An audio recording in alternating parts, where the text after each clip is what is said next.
Jamal pegawai kerajaan, manakala saya seorang pendidik sekolah swasta. Ibu Jamal datang bersama adik-beradiknya 3 orang dan anak-anaknya.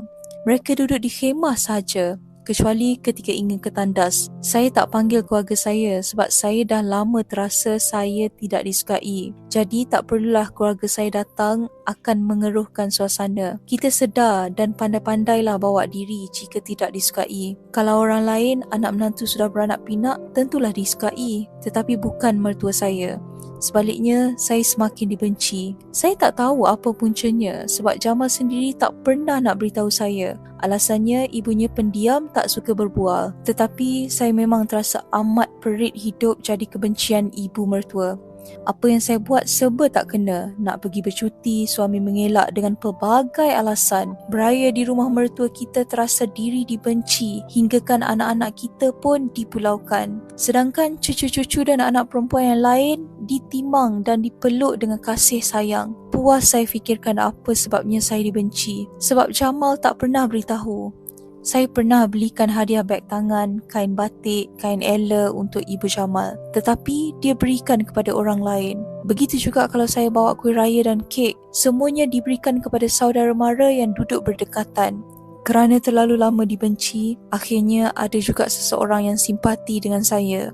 Tak perlu saya sebutkan siapa dia. Tetapi dialah yang juga beritahu saya tidak disukai sebab mak mertua suka Jamal kahwin dengan pegawai kerajaan juga. Bagi Ibu Jamal sebagai seorang pendidik, pendapatan saya tak banyak dan kedudukan saya tak sama taraf dengan pegawai kerajaan. Mungkin dia tak tahu saya juga memiliki ijazah. Bukan tak ada pelajaran. Sebab Jamal ni anak yang mengikut cakap, dia terpaksa ikut kehendak ibunya. Sebab itu apa juga kehendak ibunya yang nak akan dipenuhi.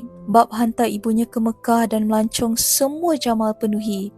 Hingga rancangan kami untuk beli rumah sendiri pun belum tercapai lagi. Kami masih menyewa. Kata Jamal, dia akan usahakan beli rumah satu hari nanti dan minta saya bersabar. Akhirnya, pecah rahsia Jamal akan berkahwin dengan seorang pegawai kerajaan pilihan ibunya, sebaya saya, dan bekerja di sebuah kementerian. Berita yang mengejutkan, kecewa dan amat menyedihkan. Apa salah saya dibenci begini?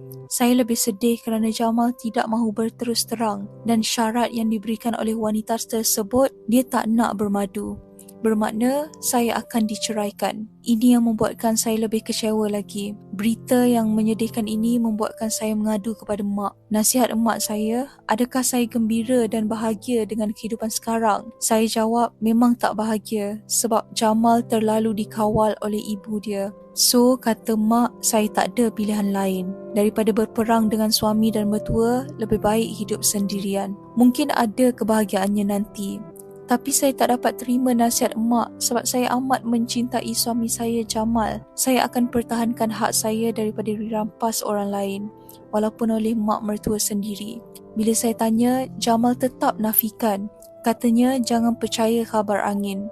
Tetapi selepas itu, saya perhatikan Jamal semakin jarang balik ke rumah. Alasannya, tidur di rumah emaknya. Pelik, awalnya memang saya tak mahu bercerai sebab antara kami jarang berperang. Tetapi apa pilihan yang saya ada? Talak di tangan suami. Akhirnya saya diceraikan. Jamal berjanji akan beri nafkah anak-anak. Alasan Jamal ceraikan saya, dia terpaksa ikut permintaan ibunya sebab dia telah langgar perintah sebab kahwin dengan saya. Saya cukup kecewa sebab adik-beradik perempuan Jamal tidak pula berkahwin dengan orang senegerinya. Kenapa pula Jamal yang diwajibkan? Beberapa bulan hidup saya tidak tentu arah. Nasib mak datang menemani saya dan nasihatkan supaya bersabar. Kata mak, jangan fikir pasal Jamal lagi. Fikirkan anak yang masih kecil ni. Jika saya hidup tak tentu hala, tentu anak-anak akan menderita. Setelah 2 tahun menderita, akhirnya saya tersedar. Saya harus baiki diri dan masa depan saya.